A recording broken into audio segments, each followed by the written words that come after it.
நம்முடைய கரங்களை விரித்துக் கொண்டு முழு மனதோடு உணர்வுபூர்வமாக சொல்லுவோம். பாருளை அருள் நிறைந்த மரியே வாழ்க, ஆண்டவர் உடனே பெண்களுக்கு ஆசீர்வதிக்கப்பட்டவள் நீரே, உடைய திருவயிற்றிலே ஆகிய இயேசு ஆசீர்வதிக்கப்பட்டவரே.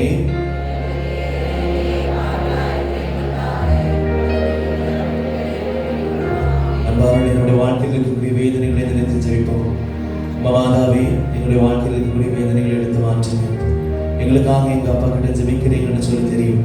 இருந்தாலும் நாங்கள் ஒருமித்துக் கொண்டு ஒருமுறை கூட பரிந்துரைக்காக ஏறெடுத்து ஜெபிக்கின்றோம். அம்மா, ஒருமுறை கூட நம்முடைய கரங்களை விரித்துக் கொண்டு வரைபடத்தை பார்த்து எல்லோரும் சொல்லுவோமா? அருள் நிறைந்த மரியே வாழ்க, ஆண்டவர் உடனே பெண்களுக்குள் ஆசீர்வதிக்கப்பட்டவள் நீரே, திருவயிற்றிலே ஆகிய இயேசு ஆசீர்வதிக்கப்பட்டவரே.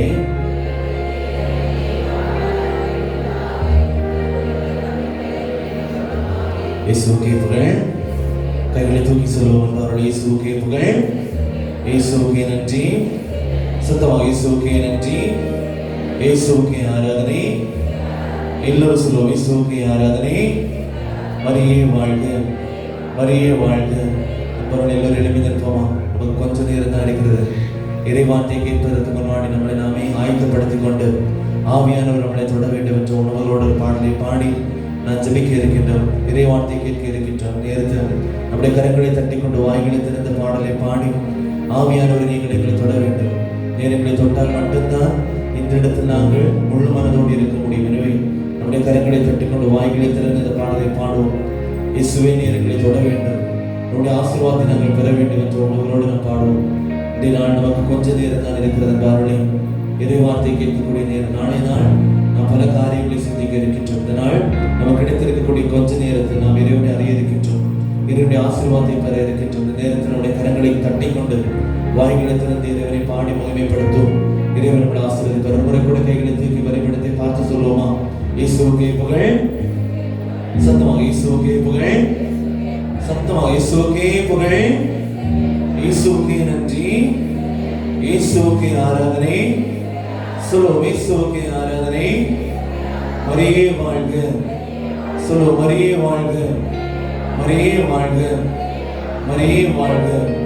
நம்மளுடைய எல்லோரும் கரங்களை தட்டி கொண்டு வாய்களை திறந்து இயேசுவே, நேரங்களை தொட வேண்டும். இந்த நேரத்தினுடைய ஆசீர்வாதத்தை நாங்கள் பெற வேண்டும். ஆவியுடைய பிரசன்னத்தை நாங்கள் உணர வேண்டும் என்ற உணர்வோடு இந்த பாடலை பாடி நாம் இறைவார்த்தை கேட்போம். பாடலை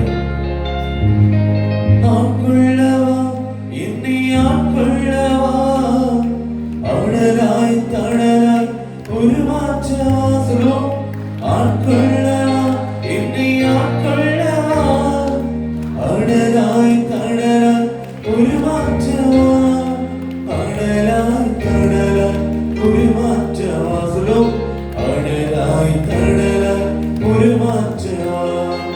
அருட்கொடை நாயகரே, என்னை ஆட்கொள்ளும் ஆவியாரே, தெய்வீக ஒளியால் தெவிட்டாத மொழியால் என்னை இன்று நிரப்புமையா, உந்தன் சித்தம் போல் நடத்துமையா. சொல்லுவோம், என்னை இன்று எல்லோரும் வாங்கினதான் சொல்லுவோம், உந்தன் சித்தம் போல் நடத்துமையா. என்னை இன்று நிரப்புமையா, உந்தன் சித்தம் போல் நடத்துமையா.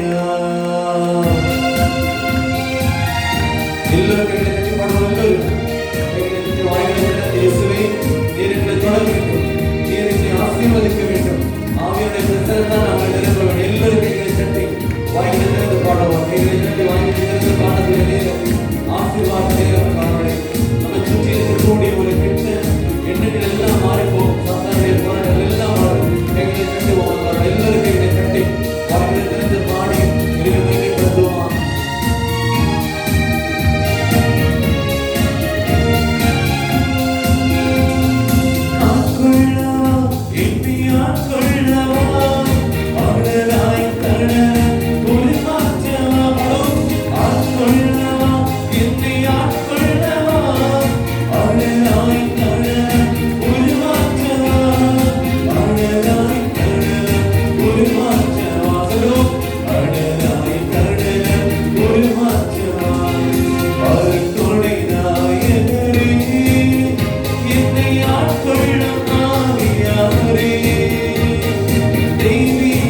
எல்லாரும் கைகளை கட்ட போகிறார்கள்.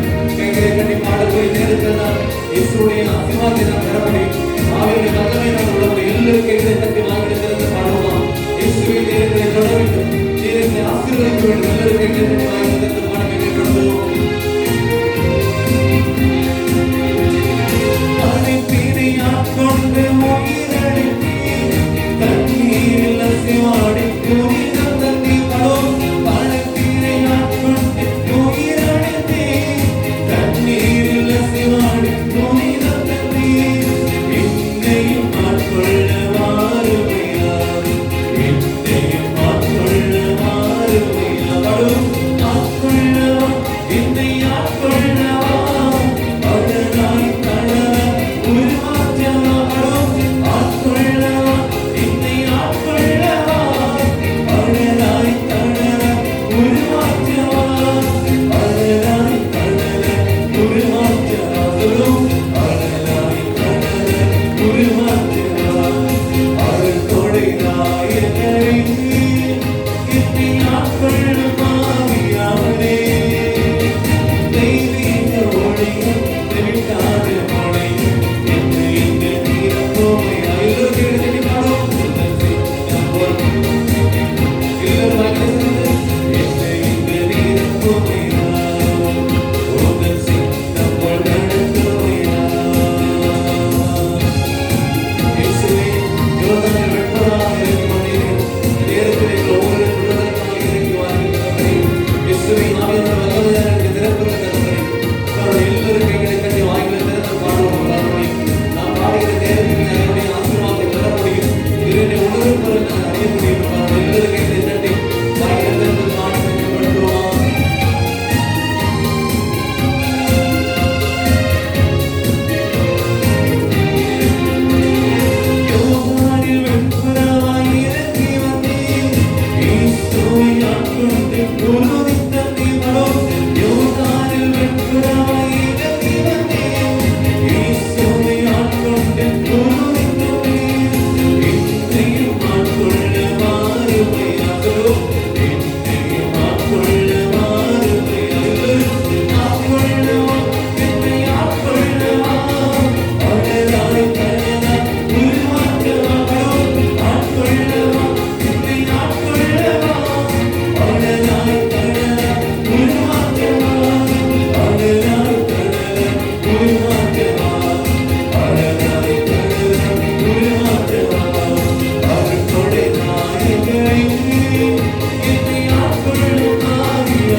தேடுங்கள் நீங்கள் கண்டடைவீர்கள் என்று இயேசுவே அடுத்த வசனம் சொல்லுகிறது.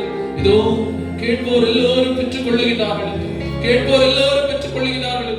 இதோ எப்படி ஆண்டவரிடம் கேட்க வேண்டும் என்று சொல்லுகிற பொழுது மீண்டும் நீ சொல்லுகிறீர்கள், யோவான் 4:14 இறைவார்த்தை, என்னுடைய நாமத்திலே தந்தையிடம் கேட்கக்கூடிய எல்லாவற்றையும் அவர் உங்களுக்கு தருவார் என்று சொல்லி, இதோ இயேசுவினுடைய நாமத்திலே தந்தையிடம் கேட்கக்கூடிய எல்லாவற்றையும் அவர் நமக்கு தருவார். இதோ இந்த நாளிலே இயேசுவினுடைய நாமத்தினாலே நம் ஒவ்வொருவருடைய குடும்பங்களை ஆண்டவருடைய திருசன்னதியிலே நாம் சமர்ப்பிப்போம். ஆண்டவருடைய திருசன்னதியிலே சமர்ப்பித்து இறைவனிடம் விருப்பமாக ஜெபிப்போம். இதோ மேலே இருக்கக்கூடிய வீடு சிறுவர்கள் முதல் கீழே இருக்கக்கூடிய ஒவ்வொரு பெரியவர்கள் வரை தூய ஆவியுடைய வல்லமையினால் நிறைக்கப்படுவதற்காக ஜெபிப்போம். சில நேரங்களில் ஜெபம் நமக்கு ஒரு ஏளனமாக தோன்றலாம். சில நேரங்களில் ஜெபத்தினுடைய வல்லமை நமக்கு தெரியாமல் இருக்கலாம்.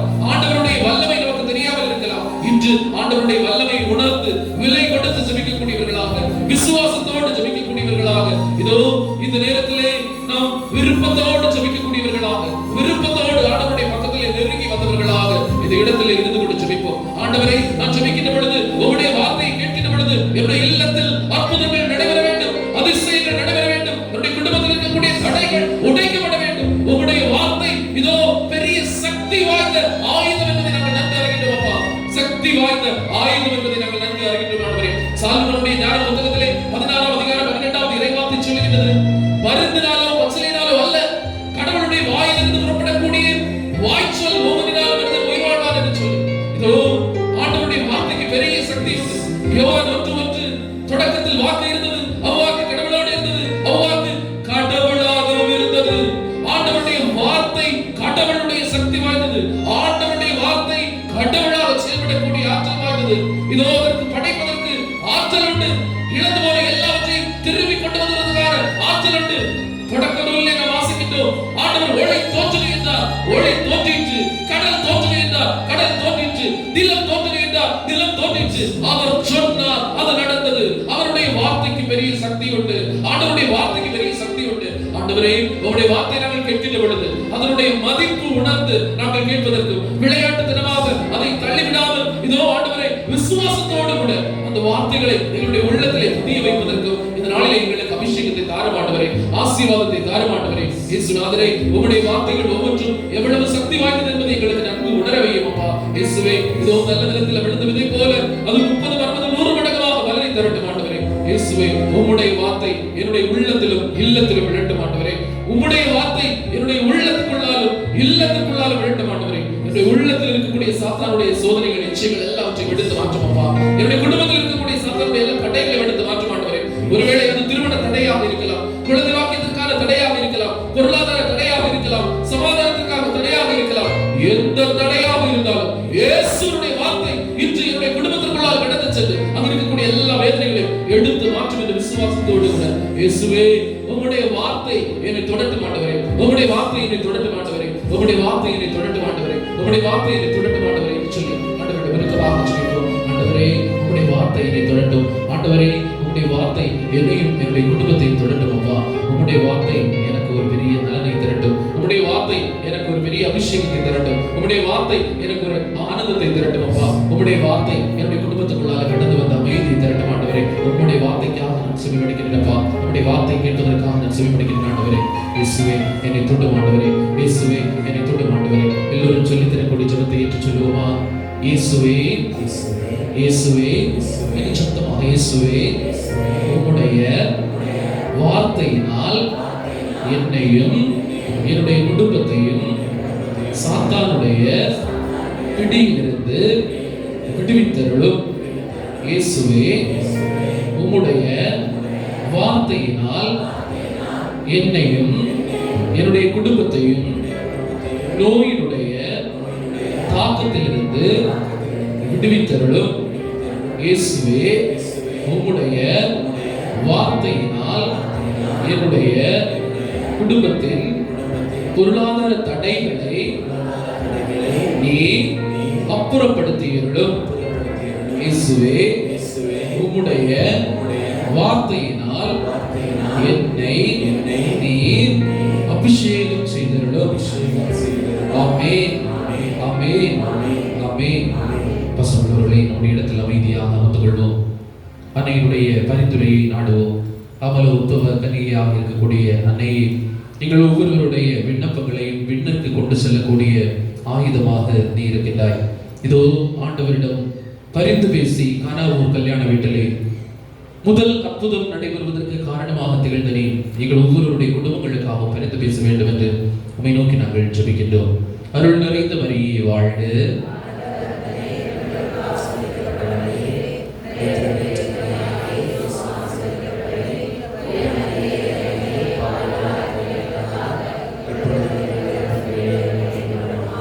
பாசமுள்ளவர்களே, ஒரு நிமிடம் கண்களை மூடி நம்மையும் நம்முடைய குடும்பத்தையும் நினைத்துக் கொள்வோம். இந்த குடும்பத்துல ഏറ്റവും കൂടുതൽ பிரேயர் இந்த ஆளுக்கு தான் தேவைன்னு நமக்கு நல்லா தெரியும். ஒருவேளை அது நம்முடைய அப்பாவாக இருக்கலாம், அம்மாவாக இருக்கலாம், கணவனாக இருக்கலாம், மனைவியாக இருக்கலாம், சில நேரங்களில் பிள்ளைகளாக கூட இருக்கலாம். எல்லோரையும் ஆண்டவருடைய திருச்சன்னதியிலே சமர்ப்பிப்போம். அவர்களுக்காக நாம் மட்டும் ஜெபித்தால் போதாது, அன்னையும் அவர்களுக்காக ஜெபிக்க வேண்டும். ஆகவே இந்த நேரத்திலே நம்முடைய குடும்பத்தில் இருக்கக்கூடிய அந்த வீக் பர்சன், நம்முடைய குடும்பத்தில் இருக்கக்கூடிய அந்த பலவீனமான மனிதனுக்காக, ஒரு வெளியில பார்க்கும்போது எல்லா காரியத்திலையும் அவர் பெர்ஃபெக்ட் மாதிரி தோணலாம். ஆனா நமக்கு தெரியும் அவர் ஜெப வாழ்க்கையிலே இதோ விழுந்து போயிருக்கக்கூடிய நபர். நமக்கு தெரியும் அவர் ஜெப வாழ்க்கையிலே, விசுவாச வாழ்க்கையிலே வீழ்ந்து போயிருக்கக்கூடியவர் என்று. அந்த நபருக்காக இந்த நேரத்தில் உருக்கமாக ஜெபிப்போம். நம்முடைய குடும்பத்தில் யாருக்கு அதிகமாக ஜெபம் தேவையோ, சில நேரங்களில் அவர் நோயினால் அவதிப்பட்டிருக்கலாம், சில நேரங்களில் பாவத்தினுடைய இச்சையினால் அவர் மூழ்கடிக்கப்பட்டிருக்கலாம். எப்படிப்பட்டவராக இருந்தாலும் அந்த நபரை மனதிலே தியானித்துக் கொண்டு அன்னையினுடைய பரிந்துரையை நாடுவோம். அருள் நிறைந்த மரியே வாழ்க.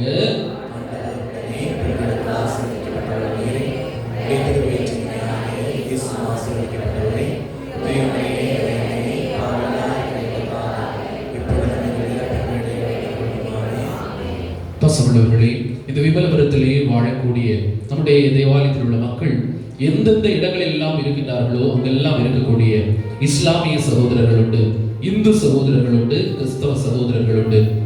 இது எல்லா சகோதரர்களையும் எல்லா பிள்ளைகளையும் அன்னையினுடைய பரிந்துரைக்காக விட்டுக் கொடுப்போம். எல்லோரும் வளர வேண்டும். பொருளாதார அளவிலும் ஆன்மீக அளவிலும் இதோ இந்த பிள்ளைகள் எல்லோரும் வளர வேண்டும். எல்லா பிள்ளைகளையும் இதோ அன்னையினுடைய திரு இருதயத்தோடு சேர்த்து வைத்துக் கொண்டு சத்தமாக, நம்மளால எவ்வளவு சத்தம் எடுக்க முடியுமோ அந்த அளவுக்கு உயரிய ஸ்வரத்திலே நம்ம எல்லோரும் இணைந்து சத்தமாக சொல்லுவோம். அருள் நிறைந்த மரியே வாழ்க.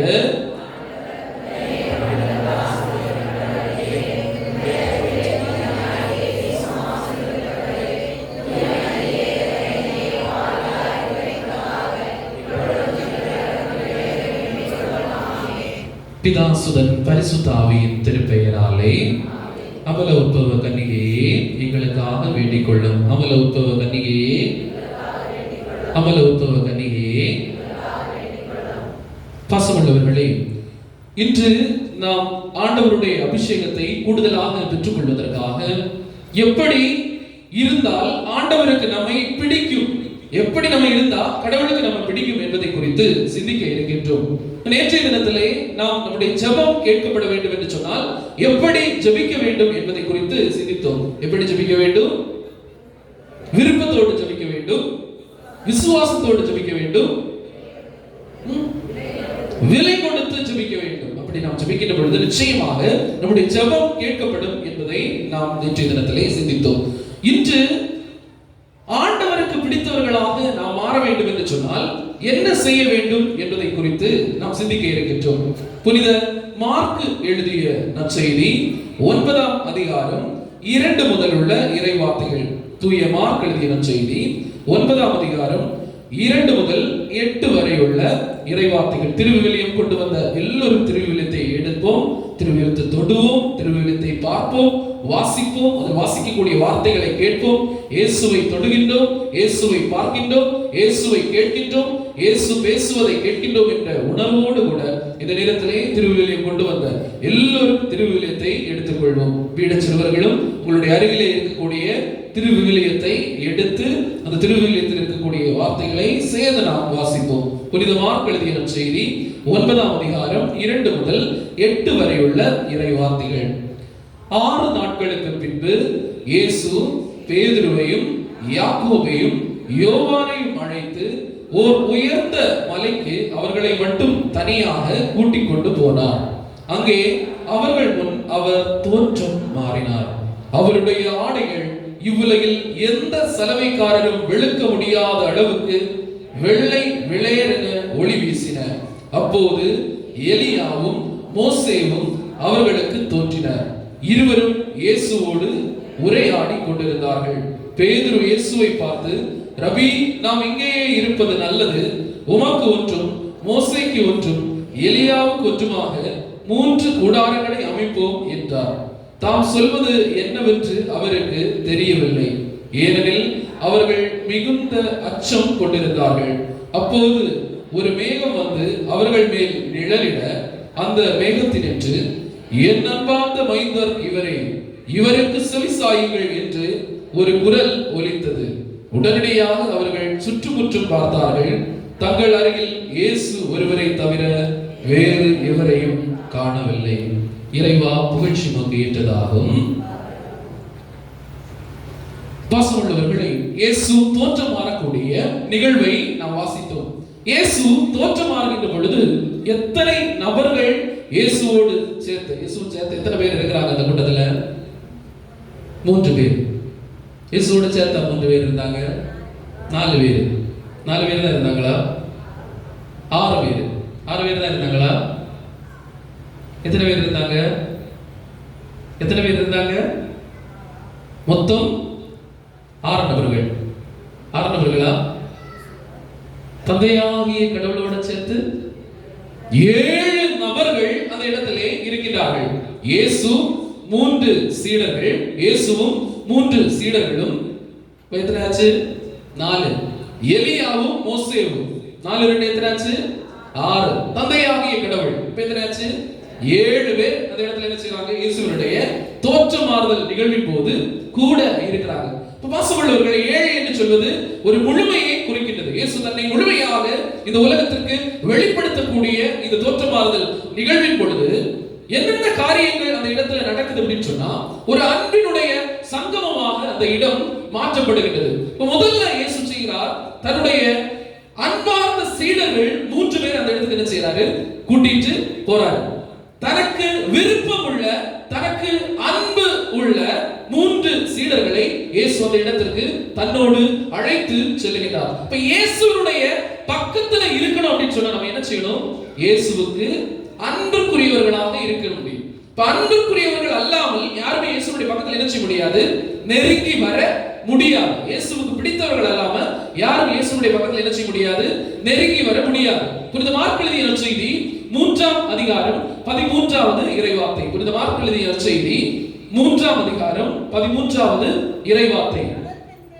அதன் பின்பு இயேசு மலை மேல் ஏறி தாம் விரும்பியவர்களை தம்மிடம் வரவழைத்தார்.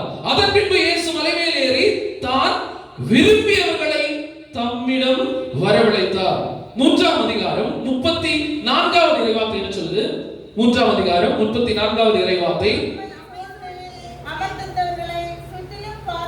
அவர் அப்போது தன்னை சுற்றிலும் அமர்ந்தவர்களை பார்த்து, இதோ என் தாயும் என் சகோதரர்களும் இவர்களே என்று சொல்லி நினைச்சுக்கிறார். இயேசு சொல்லுகிறார். அவருடைய பக்கத்துல அம்மாவும் சகோதரனும் அவரை பார்ப்பதற்காக வந்திருக்கிறாங்க. இயேசு சொல்றாரு, அங்க இருக்கக்கூடியவங்க அல்ல என்னுடைய அம்மாவும் சகோதரனும், என்னுடைய பக்கத்தில் இருப்பவர்கள் என்னுடைய சகோதரனும் தாயும் என்று சொல்லி சொல்லுகிறார். நேற்றைய தினத்திலே நாம் பார்த்தோம், மார்த்தாவும் மரியாவும்.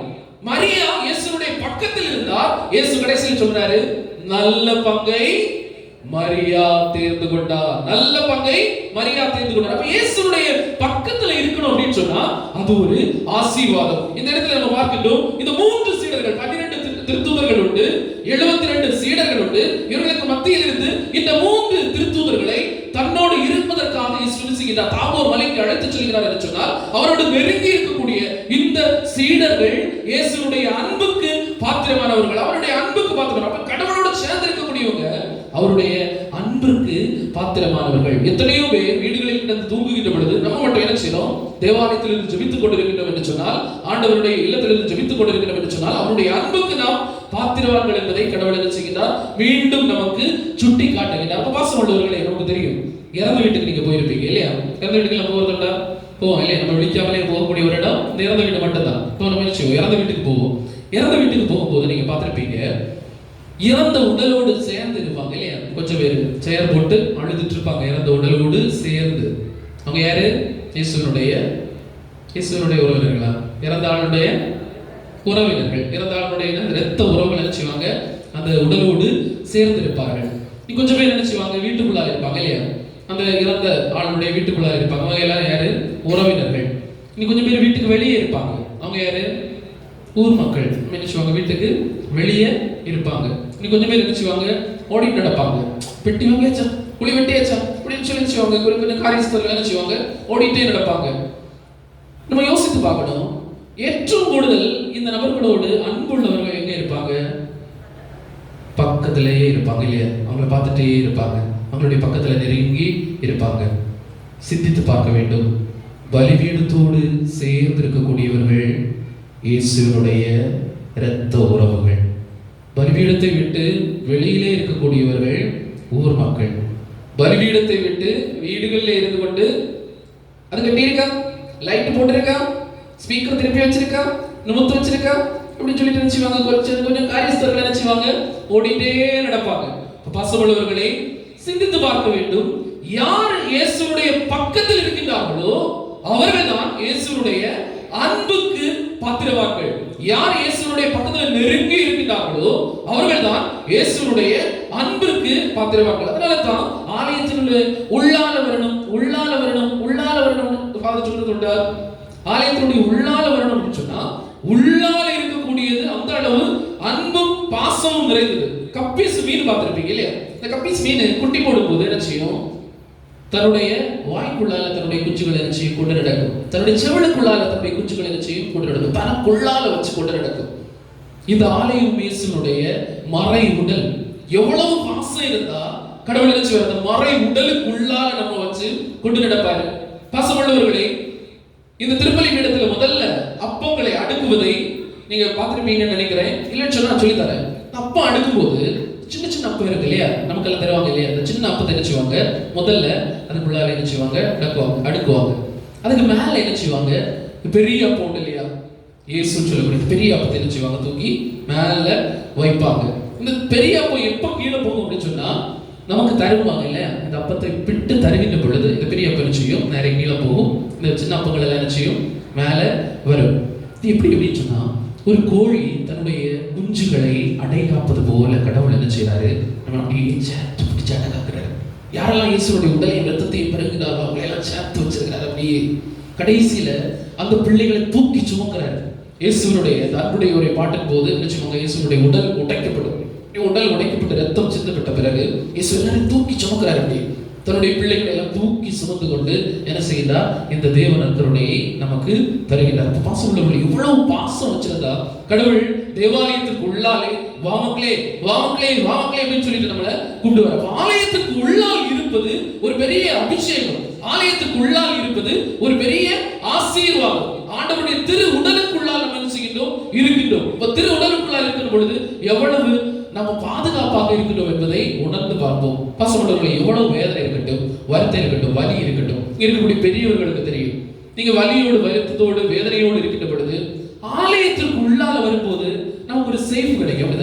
நம்ம பயங்கர கஷ்டத்தோட வருவோம். கோயிலுக்குள்ளால வரும்போது ஏதோ கஷ்டம் எல்லாமே மாறி போனது மாதிரியும், வெளியில போகும்போது அந்த கஷ்டம் உண்டு. இருந்தாலும் இந்த ஆலயத்திற்குள்ளாலே வருகின்ற பொழுது ஆண்டவரை ஆராதிக்கக்கூடிய அந்த இடத்துக்குள்ளால வரும்போது எல்லா கஷ்டமும் நம்ம தீர்ந்தது மாதிரி பயங்கர ஃப்ரீயா இருக்கிற மாதிரி நம்ம நினைச்சுவோம், உணர்வோம். இப்ப இந்த உணர்ச்சி எங்கிருந்து வருகிறது என்று சொன்னால் கடவுளோடு சேர்ந்து நிற்கின்ற பொழுது இந்த அபிஷேகம், இந்த ஆசீர்வாதம் நமக்கு கூடுதலாக கிடைக்கிறது. நாங்க செமினாரியில படித்துக் கொண்டிருந்த பொழுது பர்னபாஸ் இறந்து போன நம்முடைய பர்னபாஸ் ஆயர் அவர்கள், அவர் இந்த கொரோனா டைம்ல கொரோனா நோயினால் அவதிப்பட்டு இறந்து போனாங்க. அவர் அதற்கு முன்னால எங்களுடைய இந்த குருமடத்திற்கு பார்வையிடுவதற்காக ஆயர்கள் எல்லாம் வருடத்தில் ஒரு முறை வருவது உண்டு. இப்படி வந்தபோது அவர் ஒரு செய்தியை, ஒரு சாட்சியை அந்த இடத்திலே பதிவு செய்தார். என்ன அப்படின்னு கேட்டால், அவர் டெல்லி மறை மாவட்டத்திலே பணியாற்றி கொண்டிருந்த பொழுது ஒரு அம்மாவுக்கு கடவுள் ஒரு பெரிய அபிஷேகத்தை கொடுத்திருந்தார். அது என்ன அப்படின்னு கேட்டா, நடக்க போற காரியங்கள் எல்லாம் முன்கூட்டியே தெரியக்கூடிய அபிஷேகம். நடக்க போற காரியங்கள் எல்லாம் முன்கூட்டியே தெரியக்கூடிய அபிஷேகம். இப்ப இந்த அம்மாவுக்கு இதுவரை ஞானஸ்நானம் கூட என்ன செய்யல, கிடைக்கல. ஆனா இயேசு அவங்களுக்கு நல்லா பிடிக்கும். இயேசுவை ஏற்றுக்கொண்டவர்கள். ஆனால் சில சமூக காரணங்கள் காரணமாக நினைச்சு முடியல, ஞானஸ்நானம் கூட இதுவரை, அதாவது திருமணம் கூட இதுவரை எடுக்க முடியவில்லை.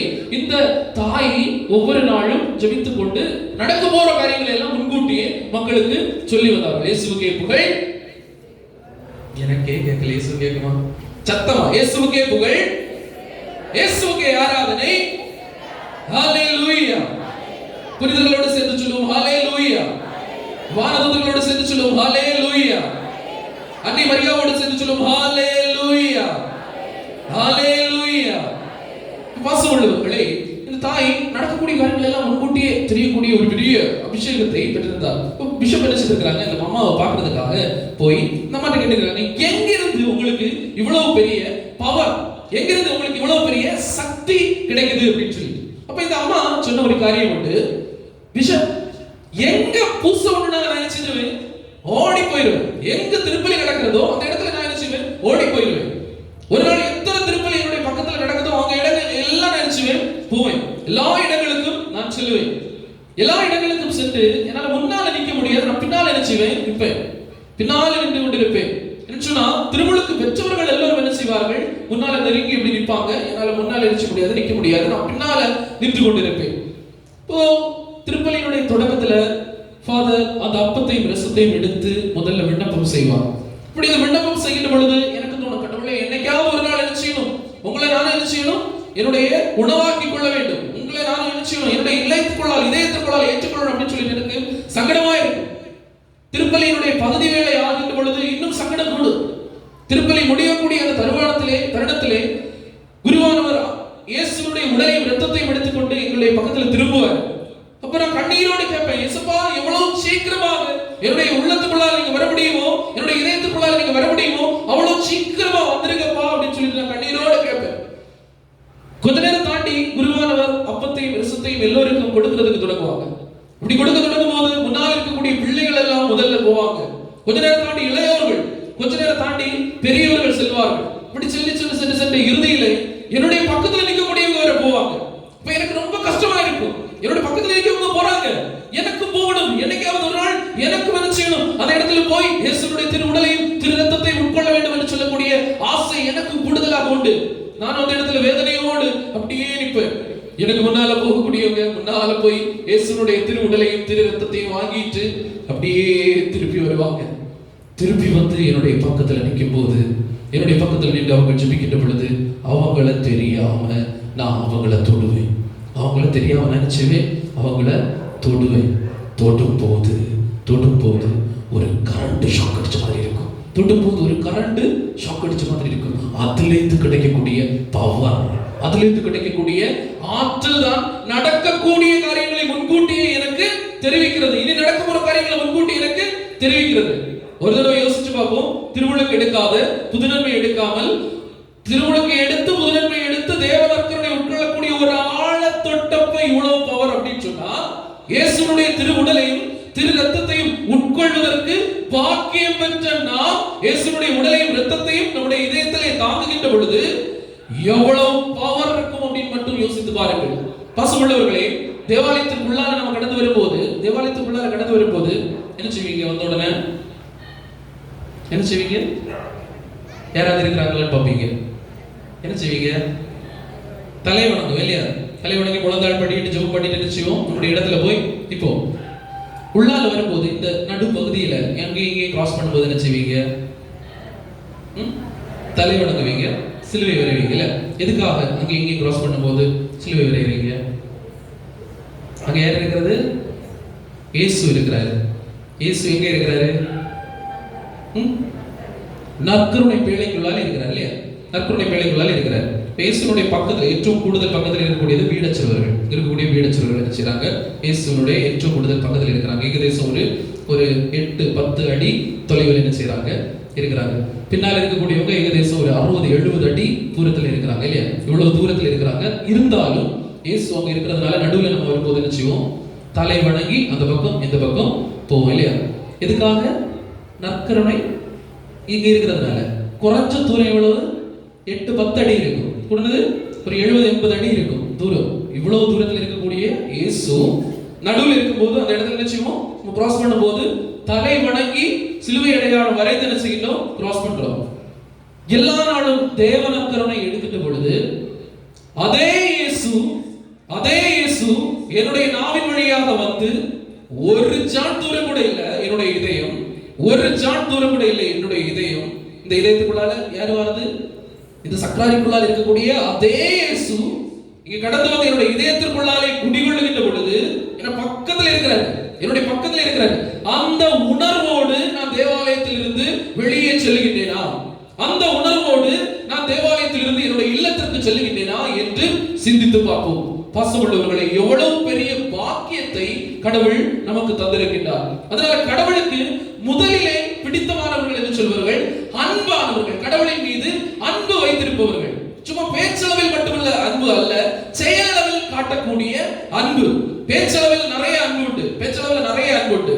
அதனாலதான் நம்ம என்ன செய்வோம், இப்போ இருக்கக்கூடிய பிள்ளைகள், இப்போ இருக்கக்கூடிய தலைமுறையினர் நிறைய நேரம் ஸ்பெண்ட் பண்றது எந்த அன்புக்காகவும்? இந்த பேச்சளவில் உள்ள அன்புக்காக. நம்ம எல்லாரும் செய்வோம் பேச்சளவில் உள்ள அன்புக்கு. எது வழியாக? செல்போன் வழியாக பேச்சளவில் உள்ள அன்புக்கு என்ன செய்வோம், நிறைய நேரம் ஸ்பெண்ட் பண்ணுவோம். நம்ம சுகம் இல்லாம ஹாஸ்பிட்டல் ஆரம்பிச்சோம், இந்த பேச்சளவில் உள்ள அன்பு ஏதாவது ஹெல்ப் பண்ணுமா? நம்ம பக்கத்தில் இருக்கக்கூடிய அம்மாவோ அப்பாவோ தான் என்ன செய்யணும், ஹெல்ப் பண்ணணும். நம்முடைய கணவனோ மனைவியோ தான் என்ன செய்யணும், ஹெல்ப் பண்ணணும். செயலளவில் உள்ள அன்பு தான் என்ன செய்யும், ஹெல்ப் பண்ணணும். இப்போ பேச்சளவில் மட்டும் இயேசு எனக்கு நல்லா பிடிக்கும், இயேசு அப்படி செய்வேன், இப்படி செய்வேன், இயேசு வேண்டி அதை செய்வேன், இது செய்வேன் அல்ல.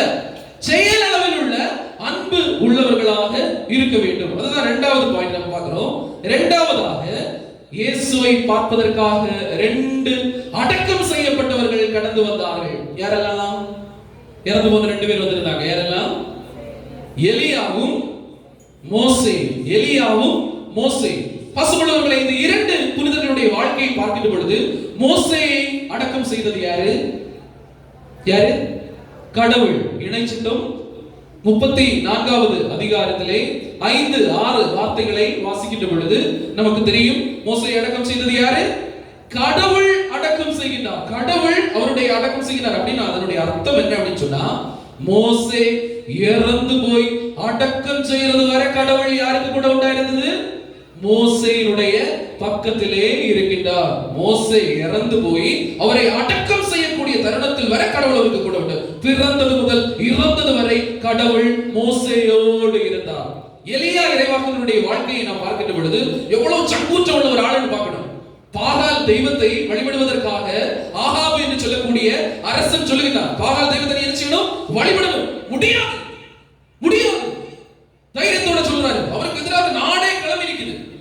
ஏராளமான மந்திரவாதிகள் முன்னால நிற்கிறாங்க. அவர் சொல்றாரு, முடியாது, என்னுடைய உயிருள்ள கடவுளை மட்டும் தான் நான் நினைச்சேன் வழிபடுவேன், வேற எந்த தெய்வத்துக்கு முன்னாலும் நான் தலை வணங்க மாட்டேன் என்று சொல்லி இதோ எலியா நிற்கின்ற பொழுது மாறி போட்டி வைக்கிறாங்க. இந்த மந்திரவாதிகள் எல்லாம் சேர்ந்து பாகால் தெய்வத்திற்காக பலி அர்ப்பிக்கின்றார்கள். பலி ஏற்றுக்கொள்ளப்பட்டதா? ஏற்றுக்கொள்ளப்படல. எலியாவினுடைய டேன் வந்தது. எலியா என்ன செய்தாரு? முதலில் பலிபீடத்தை சரி செய்தார். பலிபீடத்தை சரி செய்து பலிப்பொருளை அதன் மேல் வைத்துவிட்டு பலிபீடத்தை சுற்றி பெரிய கால்வாய் தோண்டினார்.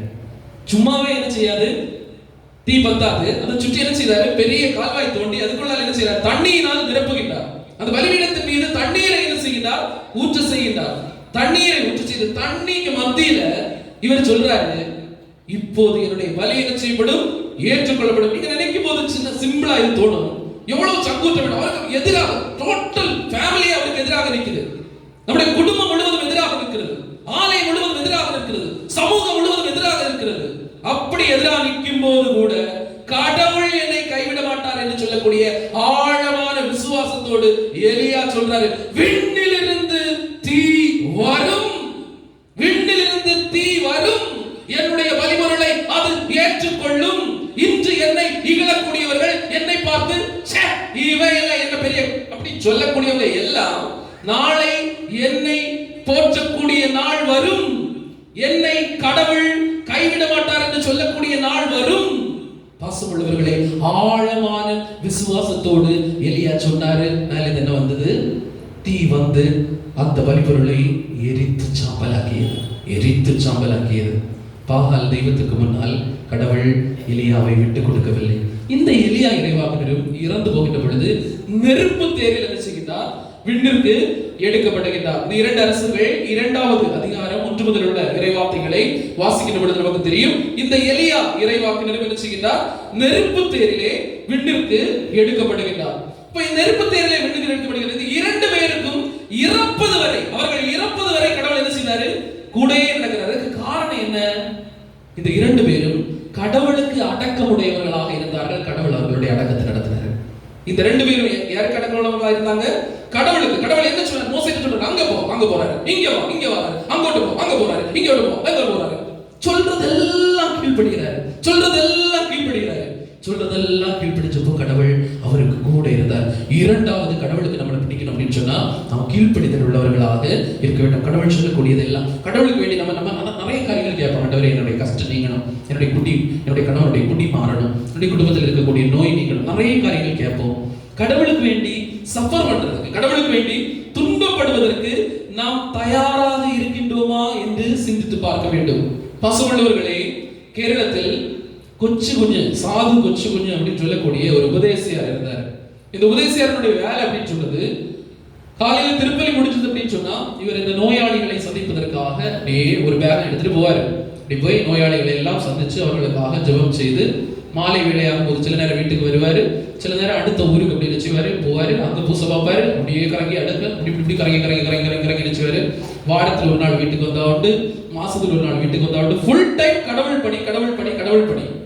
இப்படி கடவுள் பணி செய்து கொண்டிருக்கக்கூடிய இந்த கொச்சு குஞ்சு அப்படின்னு சொல்லக்கூடிய இந்த உபதேசியா அப்படி ஒரு நாள் வேலையெல்லாம் முடிச்சுட்டு வீட்டுக்கு வரும்போது வீட்டுக்கு முன்னால பயங்கர ஆளு கூட்டம். இவருடைய வீட்டுக்கு முன்னால பயங்கர ஆளு கூட்டம்.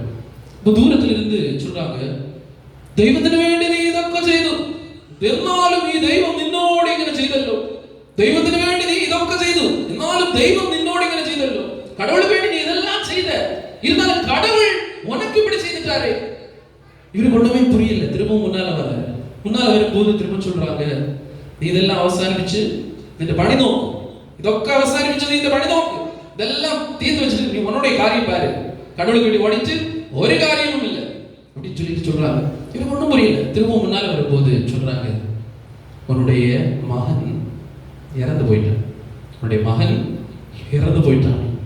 பாசமுள்ளவர்களே, அதை கேட்கும் போது இந்த கொச்சு குஞ்சு உபதேசி, സാധു കൊച്ചു കുഞ്ഞ് ഉപദേശി എഴുതിയ പാടൽതാണ്, ദുഃഖത്തിന്റെ പാനപാത്രം കർത്താവിന്റെ കയ്യിൽ തന്നാൽ സന്തോഷത്തോടെ അത് വാങ്ങി ഞാൻ.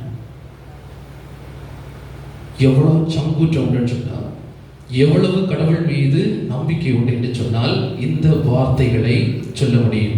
பாசமுள்ளவர்களே, இந்த நிகழ்வை வாசிக்கின்ற பொழுது சமீபத்தில் ஒரு 2-3 மாசத்துக்கு முன்னால் என்னுடைய ஒரு ஆண்டினுடைய ஒரு பையன் இறந்து போனார். பிஜுன்னு சொல்லக்கூடிய ஒரு பையன், 22 வயசு தான் ஆச்சு. இப்போ முதல் நாள் சாயங்காலம் கோயிலில் போய் பூசை பார்த்து, பூசை முடிஞ்ச பிறகு பாவ சங்கீதனம் செய்து நைட்டு எல்லோரும் சேர்ந்துருந்து ஃபுட்டெல்லாம் சாப்பிட்டுட்டு சந்தோஷத்தோட காமெடியெல்லாம் சொல்லி நைட்டு தூங்கினா, அடுத்த நாள் காலையில் அவங்க பொதுவாக திருப்பலிக்கு செல்லக்கூடியவர்கள். இப்போ காலையில் திருப்பலிக்காக எழுப்பினாங்க, தட்டி பார்த்தாங்க, மேனச்சில் எழுபல். இப்போ பாக்கி 3 பேரும், ஒரு அண்ணா உண்டு, அடுத்த 2 அம்மா அப்பாவுமாக சேர்ந்து நினைச்சுதாங்க திருப்பலிக்கு போனாங்க. திருப்பி வந்துட்டு திரும்பவும் தட்டுனாங்க, எழுபல்ல. இப்போ லீவு தானே, அவங்க கொஞ்சம் நேரம் கூட தூங்கட்டும் அப்படின்னு சொன்னாங்க. தூங்கட்டும் அப்படின்னு நினைச்சாங்க. ஒரு 9 மணி ஆகும்போது இன்னும் அவன் பிரேக்ஃபாஸ்ட் ஒன்று சாப்பிடல அப்படின்னு சொல்லிட்டு தட்டும் போது அவனுடைய கையெல்லாம் தணுத்திருக்குது. திரும்ப அப்படி பிடிச்சு பார்க்கும்போது சுவாசம் ஒன்றும் இல்லை, நாட்டும்போது ஒன்றும் இல்லை, சிரிச்சுட்டு அப்படியே படுத்திருக்கிறான். இன்னும் ஒரு மூமெண்ட் இல்லை. இப்போ ஆண்டி சத்தம் போட்டு கரையிறாங்க. பக்கத்தில் உள்ளவங்க எல்லாம் ஓடி வந்து ஹாஸ்பிட்டலுக்கு கொண்டு போகிறாங்க. ஹாஸ்பிட்டலில் கொண்டு போய் ஹாஸ்பிட்டலில் பார்க்கும்போது ஆல்ரெடி இறந்தாச்சு. இப்போ இந்த இறந்த வீட்டுக்கு நானும் போயிருந்தேன், அம்மா அப்பா அப்புறம் இங்கே உள்ள சொந்தக்காரங்க எல்லாரும் கூட நானும் போயிருந்தேன். இப்போ நான் நினச்சேன், கடவுளுக்கு கூட பயங்கர டச் உள்ள ஒரு குடும்பம், எப்பவும் எல்லா நாளும் திருப்பலி காணக்கூடிய அளவுக்கு நல்ல ஒரு ஆண்டவரோடு ஒரு டச் உள்ள குடும்பம். இப்போ நான் அந்த இறந்த உடலினுடைய பக்கத்தில் செல்லுகின்ற பொழுது ஆண்டி வந்து இன்னும் அவங்க ரிக்கவர் ஆகலை. இப்போவும் அவங்க என்ன செய்வாங்க, அவங்களுடைய முகத்தில் அந்த சந்தோஷம் வரல. இப்போ ஆண்டி வந்துருது, அதில் அந்த இருந்துருந்து அழுது இருக்கிறாங்க, அழுது இருக்கிறாங்க. இப்போ என்ன பார்த்த உடனே நாங்கள் குப்பாயத்தை எல்லாம் கட்ட உடனே அவங்க சொன்ன வார்த்தைகள், நான் நினைச்ச வார்த்தை அப்படின்னு சொல்றது, என்னாலும் தெய்வம் ഞങ്ങളോട് ഇങ്ങനെ ചെയ്തല്ലോ அப்படின்னு சொல்லிட்டு அவங்க அழுவாங்கன்னு நான் நினைச்சேன். அவங்க என்னட்ட சொன்ன வார்த்தைகள் தெரியுமா?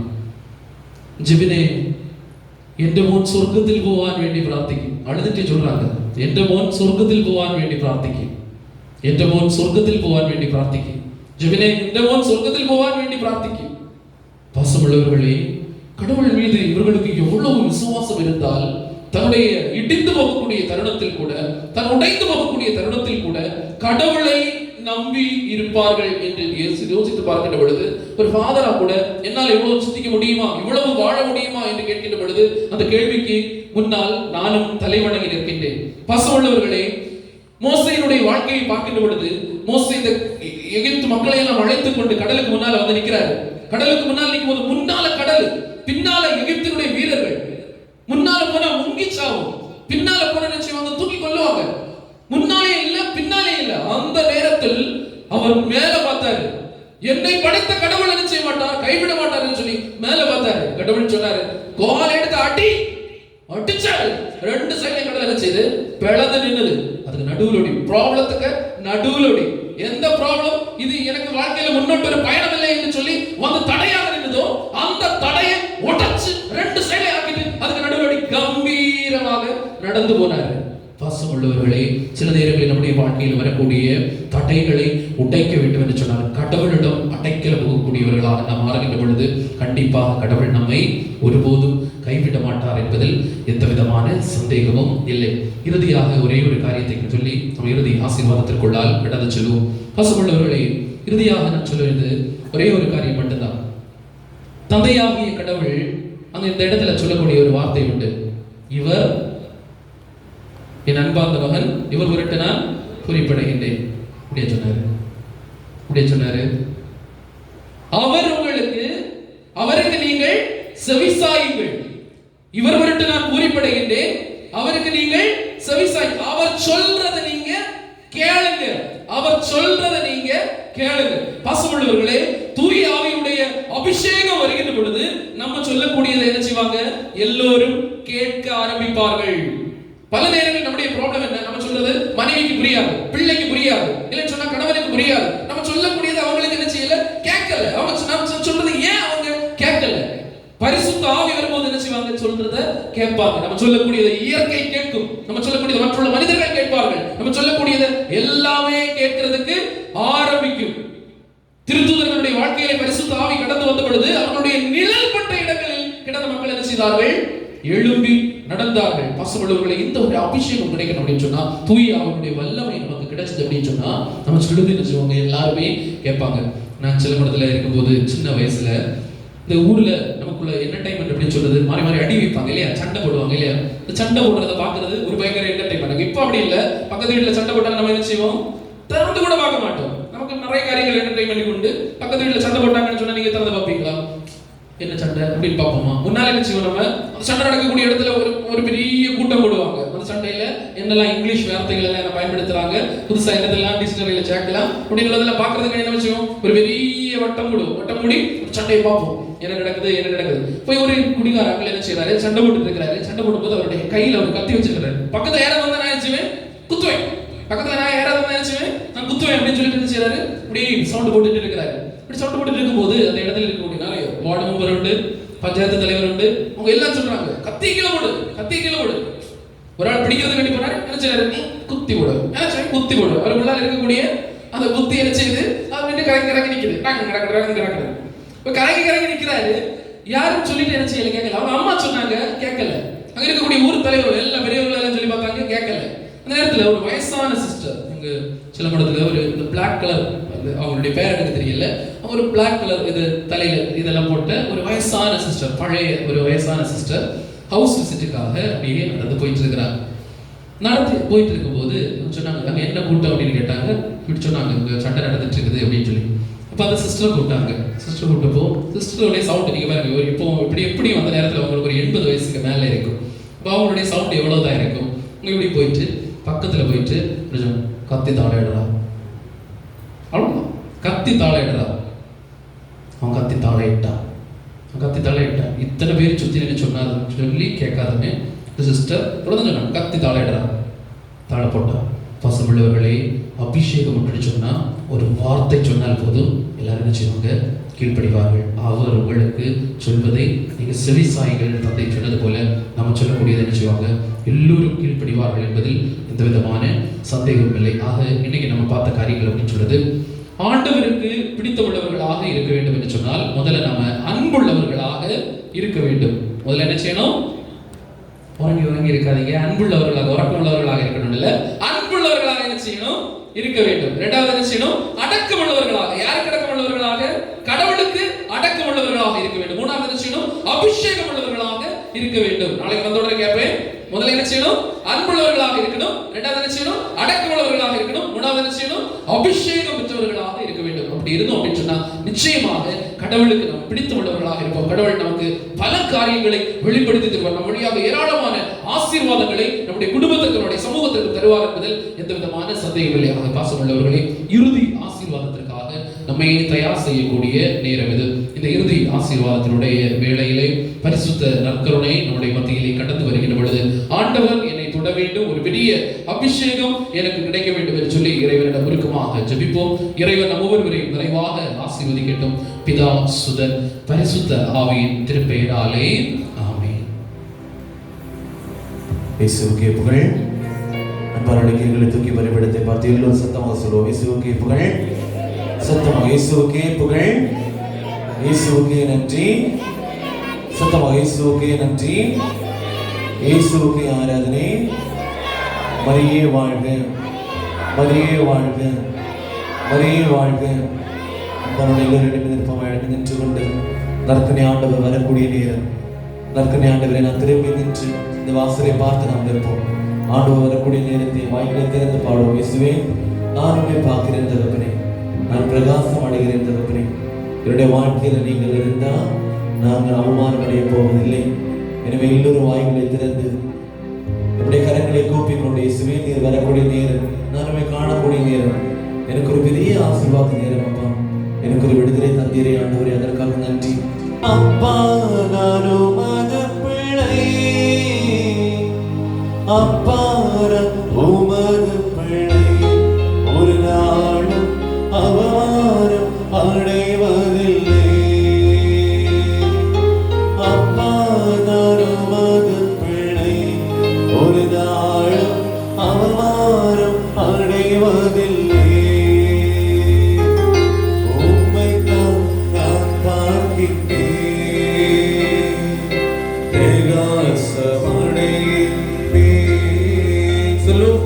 உம்மைத்தான் நான் பார்க்கின்றேன். எல்லோரும் கைகளை தட்டி பாடுவோம். எல்லோரும் கைகளை தட்டி ஆண்டவர் வந்திருக்கிறார். அவரை காண்பதற்காக அவரை பார்த்துக் கொண்ட உங்களுடைய பிள்ளையாக நான் இருக்கிறேன். நான் ஒருபோதும் அவமானப்படைய போவதில்லை. இயேசுவே, நான் உங்களுடைய விதமாக அறிய வேண்டும். இந்த விதமாக அறிந்து நான் வாழ வேண்டும். எல்லோரும் கைகளை தட்டி வாய்களை திறந்து பாடி மேம்படுத்துவோமா?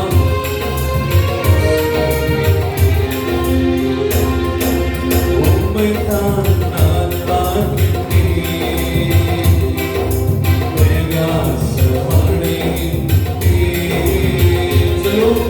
உம்மைத்தான் நான் பார்க்கின்றேன்.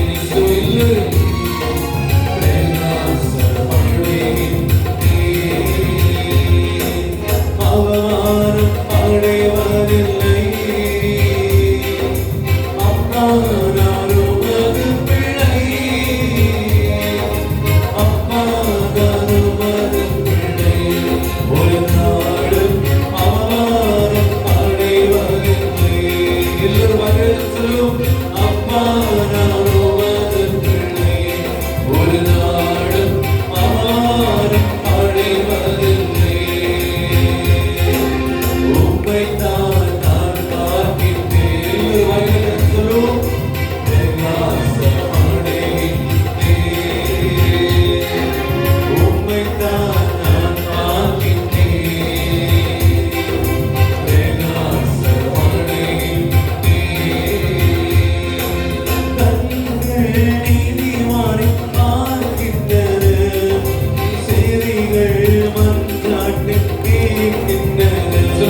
அப்பா நான் உமது பிள்ளை,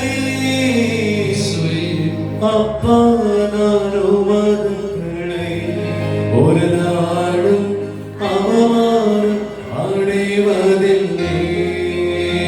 சொல்லுவோம், அப்பா நான் உமது பிள்ளை, ஒரு நாளும் அவமானம் அடைவதில்லை. உம்மைத்தான் நான் பார்க்கிறேன்,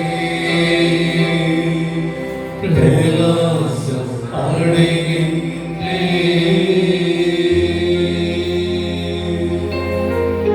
இயேசு இதோ நம்முடைய மத்தியிலே நம்மை தொடுவதற்காக, நம்மை தொட்டு நலப்படுத்துவதற்காக, குணப்படுத்துவதற்காக, வளப்படுத்துவதற்காக கடந்து வந்திருக்கிறார்.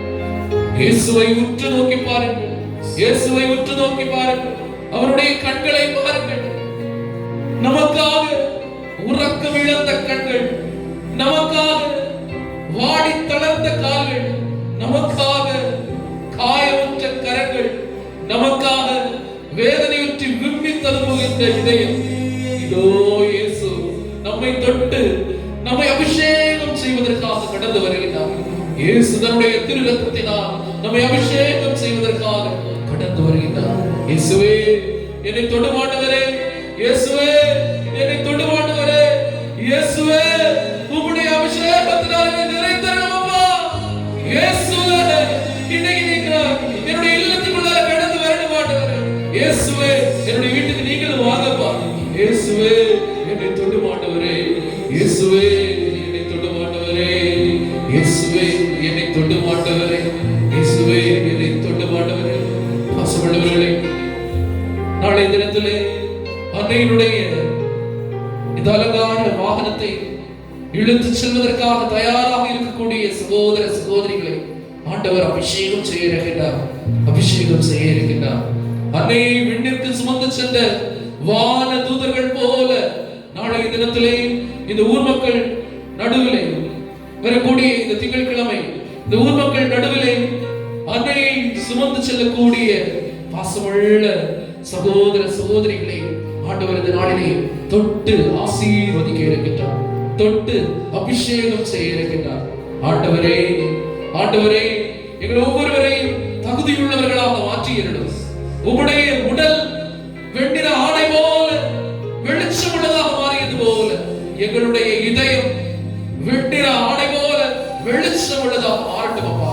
இயேசுவே ஒவ்வொரு சகோதர சகோதரிகளையும் தொடும் ஆண்டவரே.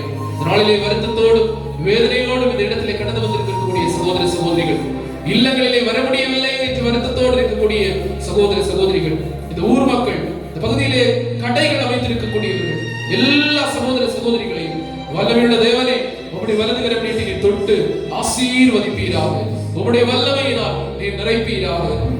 ஆபத்தான வேலை செய்யக்கூடிய சகோதர சகோதரிகள் உண்டு, மருத்துவ மனைகளிலே மின்சாரத்திலே பணிபுரியக்கூடியவர்கள் உண்டு, அன்பு தெய்வமே உயரமான இடங்களில் பணிபுரியக்கூடியவர்கள் உண்டு, காவலர்களாக, ராணுவ வீரர்களாக, வெளிநாடுகளில் உயரமான இடங்களிலே பணி செய்யக்கூடியவர்கள் ஏராளமானவர்கள் உண்டு அப்பா.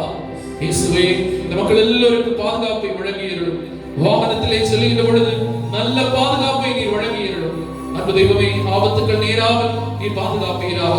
இந்த பகுதியில் வாழக்கூடிய எல்லா மக்களையும் நீ தொட்டு ஆசீர்வதிப்பீராக.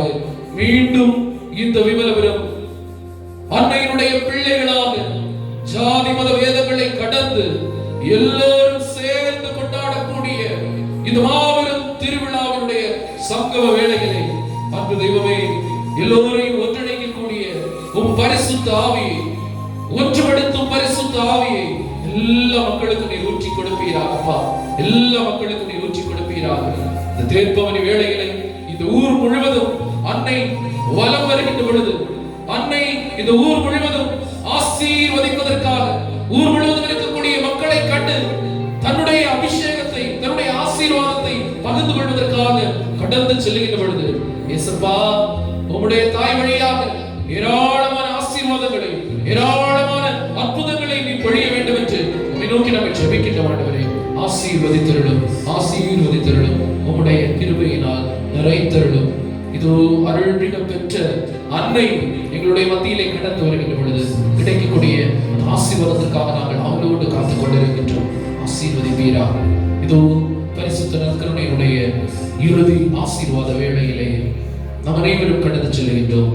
ஆண்டவரே, கல்லினாலான இதயத்தை எடுத்து மாற்றி சதையினாலான இதயத்தை எங்களுக்கு தாரும். எங்களுடைய வாழ்க்கை என்று தொடங்கி என்று முடியும் என்பது எங்களுக்கு தெரியாது.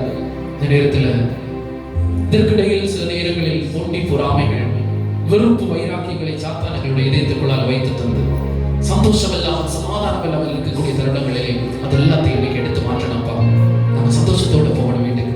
எல்லாரையும் பார்த்தா சிரிக்கக்கூடிய ஒரு பெரிய விஷயத்தை தாருங்கப்பா. எல்லாரையும் மன்னிக்கக்கூடிய ஒரு பெரிய ஆசீர்வாதத்தை தாருங்கப்பா. இயேசுவே, ஒரு பெரிய அபிஷேகம் எங்களுக்கு தாருங்கப்பா. எல்லோரும் நம்முடைய இதயத்தை இயேசுவனுடைய நற்கருணை நாதனுடைய இதயத்தோடு சேர்த்து வைத்துக் கொண்டு இறுதி ஆசீர்வாதத்திற்கு தயாராகும். ஆண்டவர் நம்மை ஆசீர்வதிப்பதற்காக கடந்து வருகின்றார். பலிபீடத்தில் இருக்கக்கூடிய கடவுள் பலிபீடத்தை விட்டு இறங்கி, மகனே, மகளே, உன்னை நான் ஆசீர்வதிப்பதற்கு தயாராக இருக்கின்றேன், உன்னை நான் தொடுவதற்கு தயாராக இருக்கின்றேன் என்று சொல்லி நம்முடைய மத்தியிலே கடந்து வரக்கூடிய உன்னதமான நேரம் இது. இந்த நேரத்திலே உருக்கமாக ஆண்டவருடைய ஆசீர்வாதத்திற்காக ஜெபிப்போம். ஆண்டவரே, என்னை தொடும். ஆண்டவரே, ஆண்டவரே, என்னை தொடுமப்பா.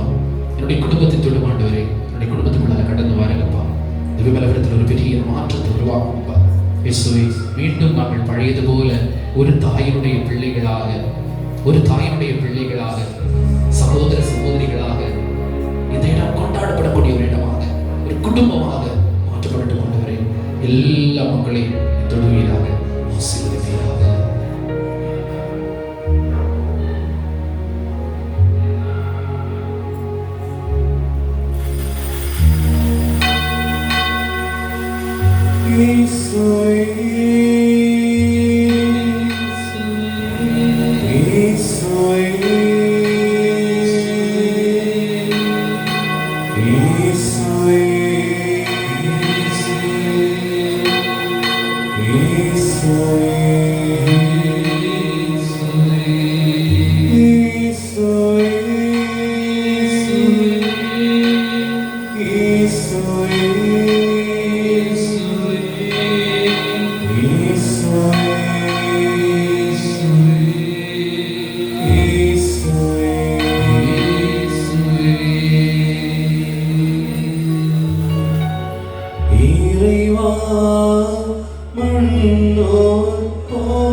ஆசீர்வாதத்தை பெற்றிருக்கின்றீர்கள். நன்றியோடு நம்பிக்கையோடு கடந்து செல்வோம்.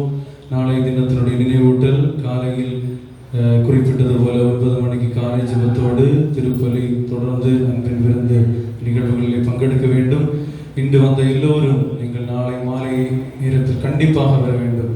மாலையினுடைய நேரத்தினுடைய நிகழ்வு 5:30க்கு ஜெபமாலை, தொடர்ந்து நவநாள் முடிந்து திருமுழுக்கு கொண்டாட்டம். திருமுழுக்கு கொண்டாட்டத்தை தொடர்ந்து 7:15 மணிக்கு, சரியாக 7:15 மணிக்கு நற்செய்தி பெருவிழாவினுடைய இறுதி நாள். அந்த ஜெபமும் சிறப்பு நற்கருணை ஆராதனை எல்லா நாளும் ஒரு 10 நிமிடங்கள் மட்டும் வைத்து நாம் ஜெபித்தோம்.